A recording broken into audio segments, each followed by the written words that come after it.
जदीद हथियारों से लैस यजीदी लश्कर की अलगार, दुश्मन के टैंकों की घनघोर जोत, शराब के नशे में डूबे हुए गरूर ने एक ऐसे वाक़े को जन्म दिया कि जिसकी एक तरफ तो जुल्म, जबर और बर्बरियत की कोई मिसाल नहीं मिलती, तो दूसरी तरफ हक और इंसाफ की बालादस्ती के लिए जानों के नजराने पेश किए जा रहे हैं।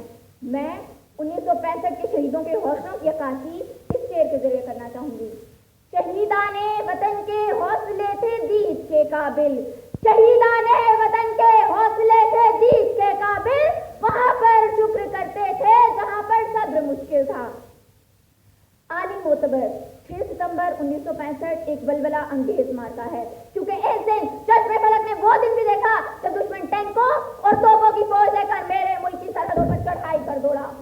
लेकिन तारीख गवाह है कि मेरी सरहदों के मुहाफिज, मेरे वतन के बेटे ना सिर्फ जाग रहे थे, बल्कि वो उठे और जुर्रत और हिम्मत का लिबादा ओढ़कर चविंडा के मकाम पर दुनिया का सबसे बड़ा भारतीय टैंकों का कब्रिस्तान बना डाला। मेरे पाक अफवाज ने पलक झपकते ही दुश्मन के 5 सदी घातों को ढेर कर डाला और दुश्मन को बतला दिया कि पाकिस्तान के अहम इलाकों पर कब्जा करके लाहौर के होटल में नाश्ते की ख्वाहिश रखने वालों, तुम्हें क्या मालूम कि शेर होता है और शेर की सरकार में हाथ डालने का अंजाम क्या होता है। हमारे मुजाहिदीन ने दुश्मन को कुछ इस अंदाज से ललकारा, हम तख्त में से एक चुना करते हैं, हम तख्त में से एक चुना करते हैं, हम सब शान से दुनिया में दिया करते हैं। तो क्या चीज है बंदूक किसे कहते हैं, तो क्या चीज है बंदूक किसे कहते हैं, हम तो टैंकों की सफेद तीर दिया करते हैं। सामने ग्रामी, अगर हम तारीख से औराक पलट कर देखें तो हमें मालूम होगा कि 6 सितंबर 1965 के मार्के में मेरी मिल्लत के जालिम मेजर अजीज भट्टी के कारनामों के बाद ये बात दुश्मनाने इस्लाम के ज़हनों में नक्श हो गई होगी कि हम हैदर कर्रार के सिपाही जुर्रत उमर इब्न खत्ताब, बहादुर मोहम्मद बिन कासिम और शुजाअत टीपू सुल्तान के पासबान हैं।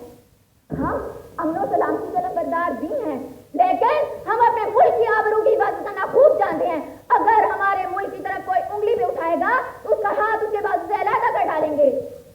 मुअज़्ज़िज़ सामीन किरामी,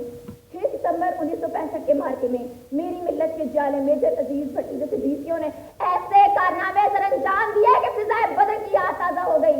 मैं फख्र से कहना चाहूंगी कि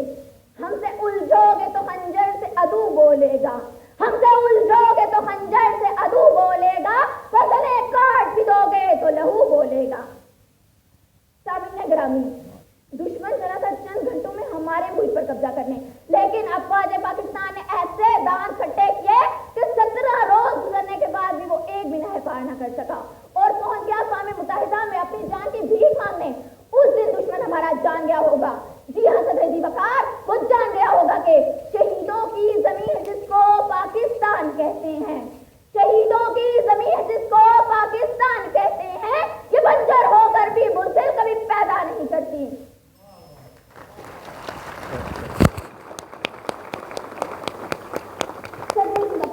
मैं दुश्मन को ललकार कर ही करना चाहूंगी कि आज की सूरत हाल के पेश नजर अगर फिर से जंग की जरूरत भी पेश आई तो मेरे वतन के मोहम्मद महमूद आलम, मोहम्मद सरवर शहीद, जनरल टिकौर, मेजर अजीज भट्टी एक बार फिर से मजलूम कश्मीरों को हक के खुदरा दिलाने के लिए यकजा हो जाएंगे। मैं